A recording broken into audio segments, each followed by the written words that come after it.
know they don't come any worse than this: the preferred financial institution of drug cartels and money launderers. That is a quote today in a U.S. Department of Justice report about Hsbc Holdings, one of the largest banks in the world.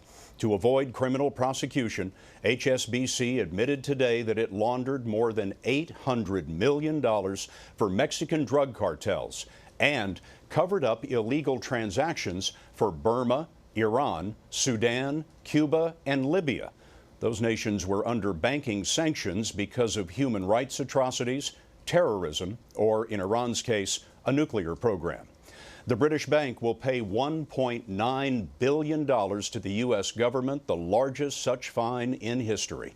Senior correspondent John Miller is in New York following the story for us tonight. John? Well, Scott, it is a case that has everything except an arrest. And that struck some as odd because in an 80-page document of court papers, the bank admits to almost going out of its way to act as a financial clearinghouse for international pariahs and drug dealers.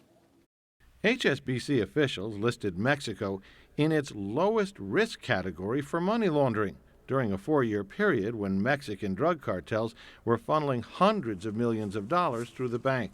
U.S. Attorney Loretta Lynch.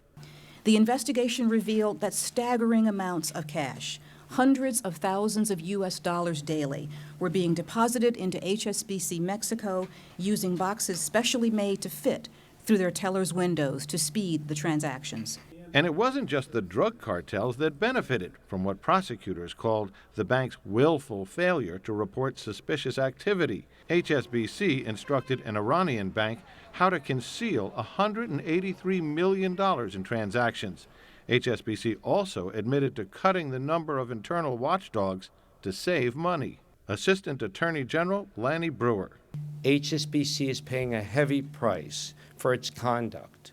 And under the terms of today's agreement, if the bank fails to comply with this agreement in any way at all, we, of course, in the government reserve the right to prosecute the bank. Under the terms of today's settlement, nobody at HSBC will face criminal charges. Notre Dame professor Jimmy Guruli investigated money laundering cases for the Treasury Department. We're not talking about mere negligence. We're talking about a criminal scheme that was adopted as a policy of HSBC to look the other way with regard to suspicious transactions involving money laundering. Some would say that the message is, if you break all the laws you can until you get caught, you may have to pay a lot of money, but you're not going to go to jail. That's a very short-sighted view, I think, because in this case, they're obviously paying a great deal of money, but they also have had to literally turn their company inside out. And the message should be that that's what you have to do. So turn their company inside out. In a statement from its London headquarters, HSBC said it has cleaned house, firing top executives, taking back their bonuses. Now the bank has to demonstrate to a federal monitor that they're in compliance with all laws for 5 years.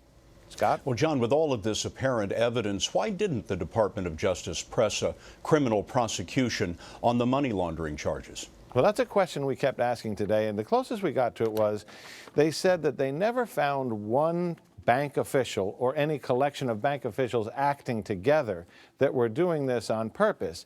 They painted a picture of a disorganized bank not communicating with itself that was collecting all of these fees and either not knowing or not wanting to know where it was all coming from.